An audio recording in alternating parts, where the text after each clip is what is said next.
अयोध्या के राम मंदिर में रामलला की प्राण प्रतिष्ठा का भव्य समारोह शुरू हो चुका है।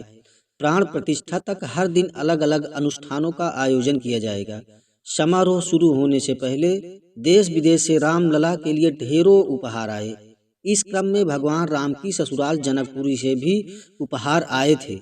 लेकिन क्या आप जानते हैं कि राजा जनक ने सीता स्वयंवर का निमंत्रण अयोध्या क्यों भेजा नहीं था?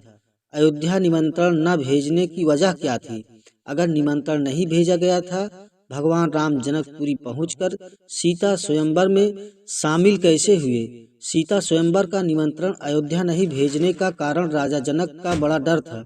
पौराणिक कथाओं में इसका जिक्र मिलता है। पौराणिक कथाओं के मुताबिक जनकपुरी में एक व्यक्ति की शादी हुई। वह पहली बार ससुराल जा रहा था।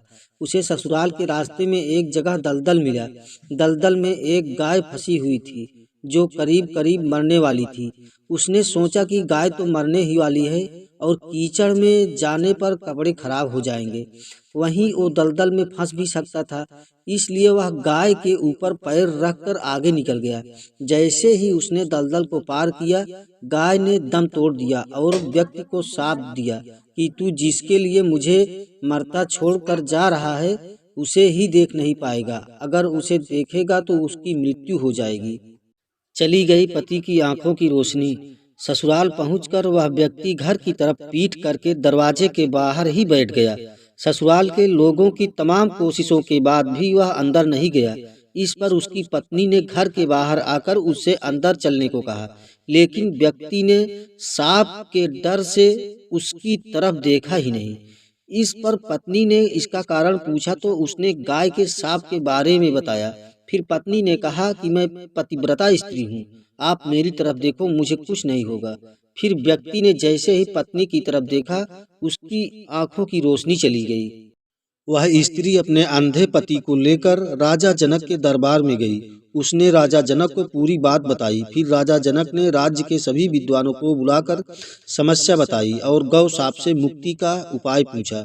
सभी विद्वानों ने आपस में बातचीत करने के बाद कहा कि व्यक्ति की पत्नी को छोड़कर अगर कोई दूसरी पतिव्रता स्त्री छलनी में गंगा जल लाकर छींटे उसकी आंखों पर लगाए तो गौ शाप से मुक्ति मिल जाएगी। जब यह सूचना अयोध्या के राजा दशरथ को मिली तो उन्होंने अपनी सभी रानियों से पूछा। इस पर सभी रानियों ने कहा कि राजमहल तो क्या आप राज्य की किसी भी महिला से पूछेंगे तो वह भी पतिव्रता मिलेगी। राजा दशरथ ने एक सफाई वाली को बुलाया। पूछे जाने पर महिला ने कहा कि वह पतिव्रता स्त्री है। महाराजा दशरथ ने राजा जनक समेत सभी राजाओं को यह दिखाने के लिए उसी महिला को जनकपुर भेजा कि उनका राज्य सबसे उत्तम है। राजा जनक ने भी उस महिला का बहुत सम्मान किया।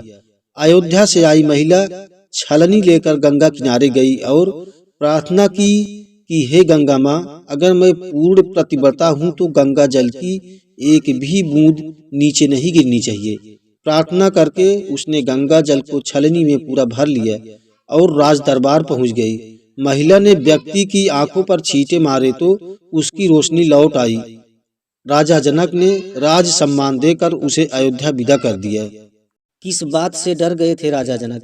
सीता स्वयंवर के समय राजा जनक को सफाई वाली महिला का ध्यान आया तो उन्होंने सोचा कि इतनी पतिव्रता महिला का पति कितना शक्तिशाली होगा। अगर राजा दशरथ ने इसी तरह से किसी द्वारपाल या सैनिक को स्वयंवर में भेज दिया तो वह तो धनुष को आसानी से उठा लेगा। ऐसे में राजकुमारी का किसी राजकुमार के बजाय सैनिक या द्वारपाल से हो जाएगा। इसी डर के कारण राजा जनक ने सीता स्वयंवर का निमंत्रण अयोध्या नहीं भेजा था। जनकपुरी कैसे पहुंचे भगवान राम? अयोध्या के राजकुमार सीता स्वयंवर के समय गुरु विश्वामित्र के साथ रह रहे थे। राजा जनक ने गुरु विश्वामित्र को कार्यक्रम में पहुंचकर आशीर्वाद देने का आग्रह किया। इस पर वह राम और लक्ष्मण को लेकर जनकपुरी पहुंच गए। फिर भगवान राम ने शिव धनुष उठाकर प्रत्यंचा चढ़ाई तो वो टूट गया। रामचरितमानस में लिखा है, लेत चढ़ावत खैंचत गाढ़े, काहु न लखा देश सब उठाड़े, तेहि छन राम मध्य धनु तोरा, भरे भुवन धुनि घोर कठोरा। इसका मतलब है कि श्री राम ने सभा में धनुष कब उठाया, कब चढ़ाया और कब खींचकर तोड़ दिया, किसी को पता भी नहीं चला। उन्होंने सीता स्वयंवर की शर्त पूरी की। फिर राजा जनक ने महाराज दशरथ को राम सीता विवाह का निमंत्रण भेजा। राजा दशरथ के पहुंचने पर विधि विधान से राम सीता का विवाह हुआ।